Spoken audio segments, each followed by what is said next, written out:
حضرت مالک بن دینار رحمۃ اللہ علیہ ایک مرتبہ بصرہ کی گلیوں میں جا رہے تھے۔ راستے میں ایک باندی ایسے جاہو جلال حشم خدم کے ساتھ جا رہی تھی جیسا کہ بادشاہوں کی باندیاں ہوتی ہیں۔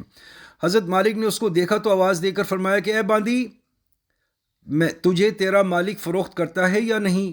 وہ باندی اس فقرے کو سن کر حیران رہ گئی اور کہنے لگی، کیا کہا؟ پھر کہو۔ انہوں نے پھر ارشاد فرمایا، اس نے کہا، اگر وہ فروخت بھی کرے تو کیا تجھ جیسا فقیر خرید سکتا ہے؟ فرمانے لگے، ہاں، اور تجھ سے بہتر کو خرید سکتا ہے۔ وہ باندی یہ سن کر ہنس پڑی اور اپنے خدام کو حکم دیا کہ اس فقیر کو پکڑ کر ہمارے ساتھ لے چلو، ذرا مزہ اور مذاق ہی رہے گا۔ خدام پکڑ کر ساتھ لے لیا۔ جب گھر پہنچی تو اس نے اپنے آقا سے یہ قصہ سنایا اور وہ بھی سن کے بہت ہنسا اور ان کو اپنے سامنے لانے کا حکم دیا۔ جب حضرت مالک بن دینار اس کے سامنے پیش کیے گئے تو اس آقا کے دل پر ایک ہیبت سی چھا گئی۔ کہنے لگا، آپ کیا چاہتے ہیں؟ انہوں نے فرمایا کہ تو اپنی باندی میرے ہاتھ فروخت کر دے۔ اس نے پوچھا کہ آپ اس کی قیمت دے سکتے ہیں؟ حضرت مالک نے فرمایا کہ میرے نزدیک اس کی قیمت کھجور کی 2 بیجھی ہوئی گٹھلیاں ہیں۔ یہ سن کر سب ہنسنے لگے۔ اس نے پوچھا کہ تم نے یہ قیمت کس مناسبت سے تجویز کی؟ انہوں نے فرمایا کہ اس میں بہت سارے عیب ہیں۔ اس نے پوچھا کہ کیا کیا عیب ہیں؟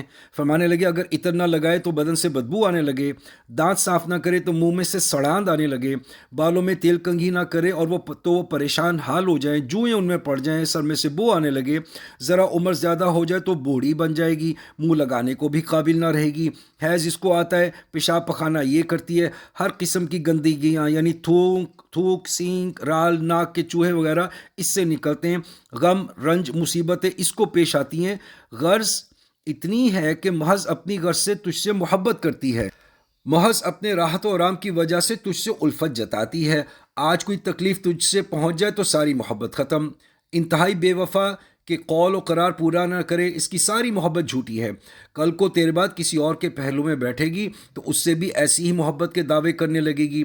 میرے پاس اس سے 1000 درجہ باندی ہے جو اس سے نہایت کم قیمت ہے، وہ کافور کے جوہر سے بنی ہے، مشک اور زعفران کی ملاوٹ سے پیدا کی گئی ہے، اس پر موتی اور نور لپیٹا گیا ہے، اگر کھارے پانی میں اس کا آب دہن ڈال دیا جائے تو وہ میٹھا ہو جائے، اور مردہ اگر اس سے بات کرے تو وہ زندہ ہو جائے، اگر اس کی کلائی آفتاب کے سامنے کر دی جائے تو آفتاب بے نور ہو جائے اور گہن ہو جائے، اگر وہ اندھیرے میں آ جائے تو سارا گھر روشن اور چمک جائے، اگر وہ دنیا میں اپنی زیب و زینت کے ساتھ آ جائے تو سارا جہان معطر ہو جائے، چمک جائے۔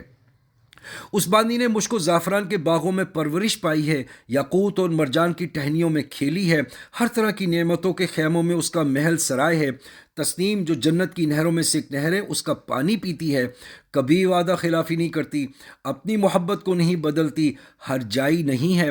اب تم ہی بتاؤ کہ قیمت خرچ کرنے کے اعتبار سے کون سی باندی زیادہ موزوں ہے؟ سب نے کہا، وہی باندی جس کی آپ نے خبر دی۔ آپ نے فرمایا کہ اس باندی کی قیمت ہر وقت، ہر زمانے میں، ہر شخص کے پاس موجود ہے۔ لوگوں نے پوچھا، اس کی کیا قیمت ہے؟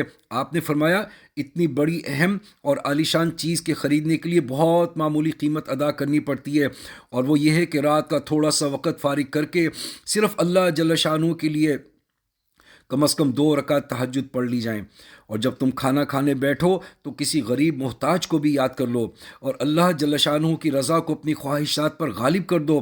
راستے میں کوئی تکلیف دینے والی چیز، کانٹا، اینٹ پڑی دیکھو تو اس کو ہٹا دو، دنیا کی زندگی کو معمولی اخراجات کے ساتھ پورا کر دو، اور اپنا فکر و غم اس دھوکے کے گھر سے ہٹا کر ہمیشہ رہنے والے گھر کی طرف لگا دو۔ ان چیزوں پر اہتمام کرنے سے تم دنیا میں عزت کی زندگی گزارو گے، آخرت میں بے فکر اور اعزاز و اکرام کے ساتھ پہنچو گے، اور جنت جو نعمتوں کا گھر ہے اس میں اللہ جل شانہ رب العزت کے پڑوس میں ہمیشہ رہو گے۔ اس باندی کے آقا نے باندی سے خطاب کر کے پوچھا کہ تو نے شیخ کی باتیں سن لیں، یہ سچ ہیں یا نہیں؟ باندی نے کہا، بالکل سچ ہیں۔ شیخ نے بڑی نصیحت اور خیر خواہی اور بھلائی کی بات بتلائی ہے۔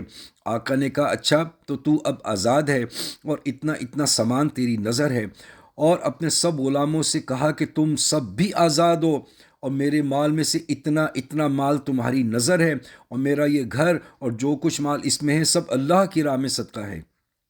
اور گھر کے دروازے پر ایک موٹے سے کپڑے کا پردہ پڑا ہوا تھا، اس کو اتار کر اپنے بدن پر لپیٹ لیا اور اپنا سارا لباس فاخرہ اتار کر صدقہ کر دیا۔